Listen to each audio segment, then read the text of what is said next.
Hello guys, welcome to my channel Deepa education जे। आज की इस वीडियो में हम सामाजिक अध्ययन के एसएसटी के कुछ क्वेश्चन करेंगे। जिन भी बच्चों का बीपीएससी 4.0 में मेन सब्जेक्ट हिस्ट्री और पॉलिटी है, उनके लिए ये वीडियो होने वाला है। तो वीडियो को लास्ट तक देखिए। आपको क्वेश्चन से रिलेटेड कुछ इंपॉर्टेंट पॉइंट्स बताऊंगी जो आपके एग्जाम के पॉइंट ऑफ व्यू से इंपॉर्टेंट होंगे।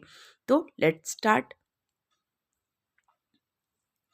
पहला क्वेश्चन है, भारत आसियान का सदस्य कब बना? ठीक, भारत आसियान का सदस्य कब बना? तो भारत आसियान का सदस्य 24 अगस्त 1996 को बना। आसियान की स्थापना के बारे में थोड़ा सा देख लेते हैं। तो आसियान की स्थापना होती है 8 अगस्त 1967 को और 1996 में इसका सदस्य भारत बनता है। थाईलैंड की राजधानी बैंकॉक में इसकी स्थापना होती है। आसियान का जो हेडक्वार्टर है या स्थापना इसकी कहाँ हुई थी?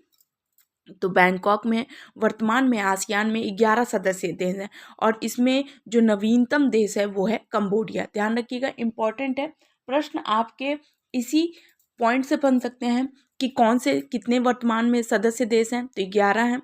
और नवीनतम देश कौन सा है, जैसे कि जब हम दक्षिणी सूडान जो नवीनतम देश बना हुआ है युग का, उसका पूछते हैं, ठीक उसी तरीके से आसियान में नवीनतम देश पूछा जा सकता है। तो नवीनतम देश है वो है कंबोडिया का। नवीनतम देश जो है वो है कंबोडिया का।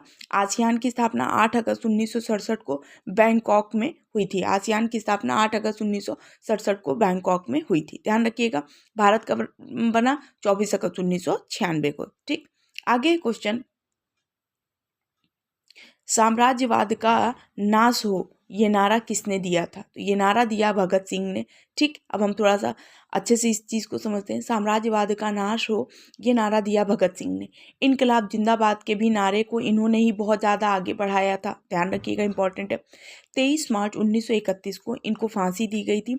इनको फांसी सुखदेव और राजगुरु और भगत सिंह को, तीनों लोग को फांसी 23 मार्च 1931 को सैंडर्स की हत्या के करने के कारण, मैंने सैंडर्स की हत्या का जो ये प्रयास किए थे, सैंडर्स की हत्या किए थे, उसके कारण इन्हें एक फांसी दी गई थी। इसके अलावा भगत सिंह के साथ एक व्यक्ति का नाम और जुड़ता है, वो है बटुकेश्वर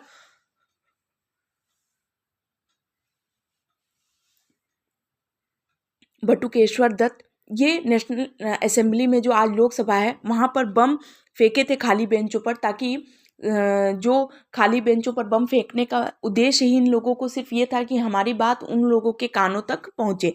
तो बटुकेश्वर दत्त को आजीवन कारावास मिला था भगत सिंह को। हालांकि भगत सिंह पर इस पर भी मुकदमा चला हुआ था, पर उन्हें फांसी जो थी वो सैंडर्स की हत्या के कारण सुखदेव और राजगुरु तीनों लोग को फांसी दी गई थी। 23 मार्च 1931 में ये फांसी इनको दी गई थी। ध्यान रखिएगा। अब 1931 को आपको पता है कि भारतीय राष्ट्रीय कांग्रेस का 1931 का अधिवेशन जो था वो कराची में हुआ था। ध्यान रखिएगा, इंपॉर्टेंट है, कराची में हुआ था। और कराची में इस अधिवेशन के साथ ही जो सरदार वल्लभ भाई पटेल का अधिवेशन हुआ था, सरदार वल्लभ भाई पटेल ने इसकी अध्यक्षता की थी। और इसी अधिवेशन में गांधी जी को काले झंडे दिखाए गए थे और गांधी मर सकते हैं पर गांधीवाद नहीं, ऐसा करके उन्होंने बताया था। ध्यान रखिएगा, इंपॉर्टेंट है।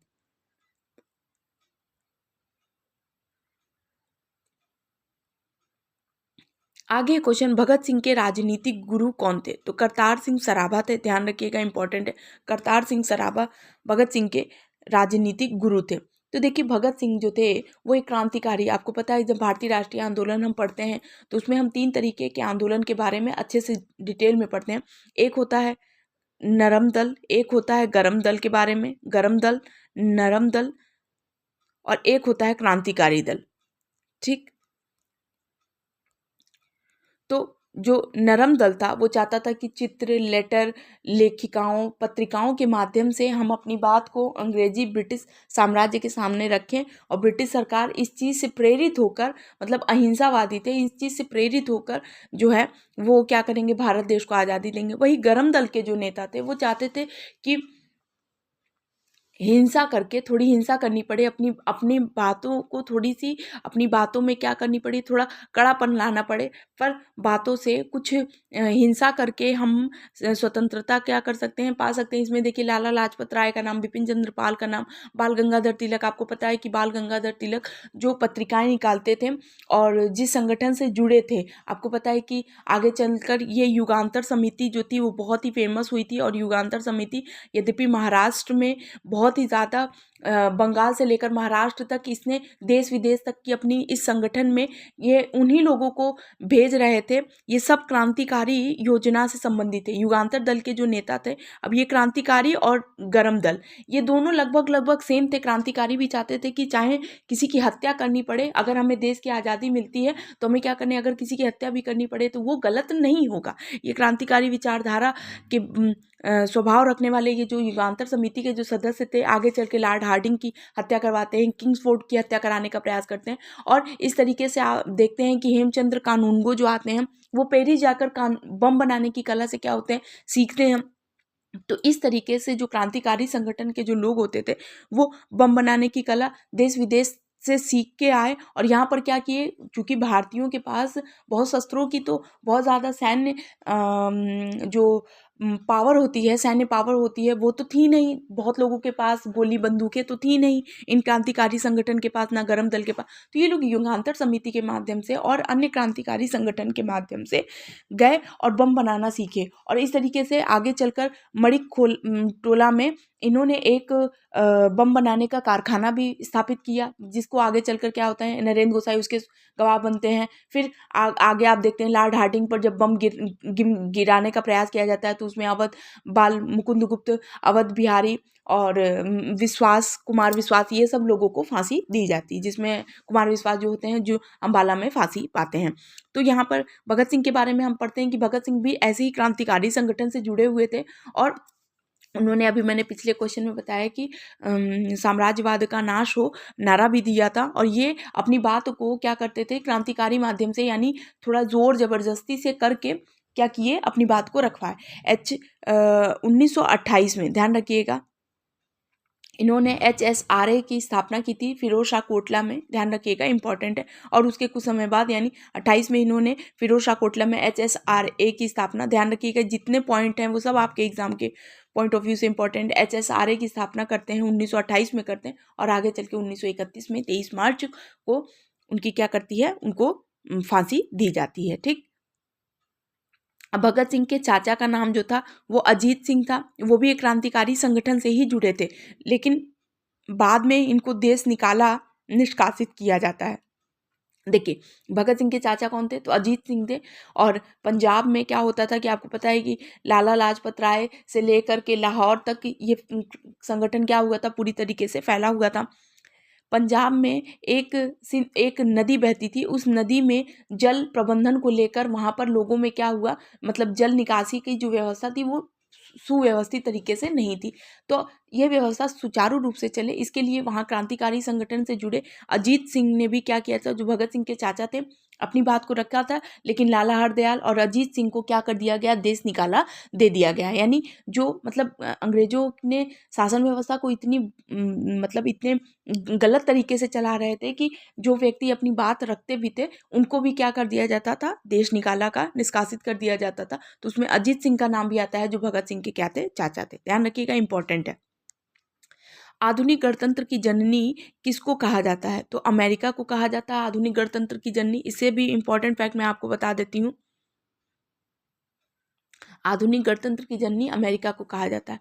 4 जुलाई, ध्यान रखिएगा, ये डेट और सन बहुत इंपॉर्टेंट है। 4 जुलाई 1776 को अमेरिका क्या होता है, स्वतंत्र होता है। और स्वतंत्र भारत के पहले, ध्यान रखिएगा, स्वतंत्र अमेरिका, जब अमेरिका क्या होता है कि अमेरिका में 13 ब्रिटिश कॉलोनी के, यानी इंग्लैंड के 13 उपनिवेश क्या थे, स्थापित थे।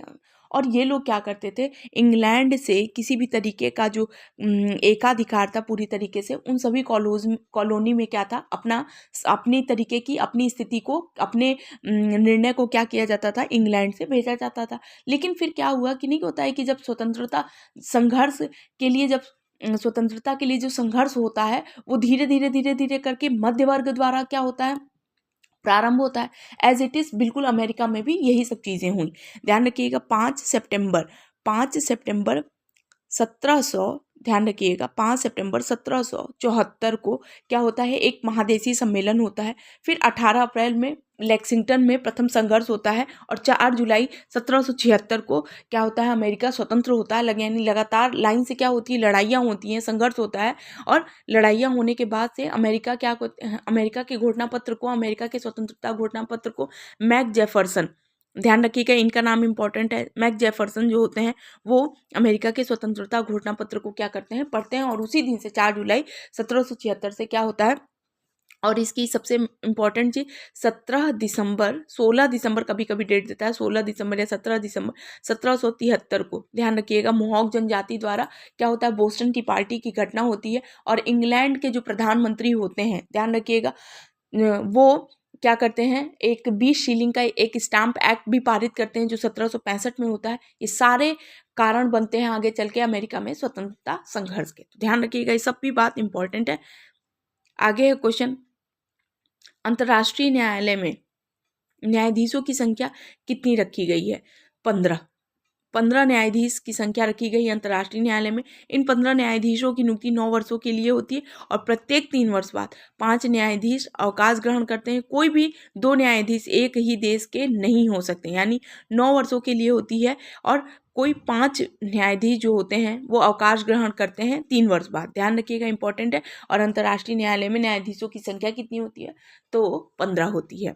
ठीक, तो देखिए ये कुछ इंपॉर्टेंट क्वेश्चन थे जो आपके एग्जाम के पॉइंट ऑफ व्यू से बहुत इंपॉर्टेंट होने वाले हैं। यदि आपको ये सेशन पसंद आया हो, मेरी मेहनत पसंद आई हो, तो प्लीज़ चैनल को लाइक करें, सब्सक्राइब करें, शेयर करें। Thank you so much.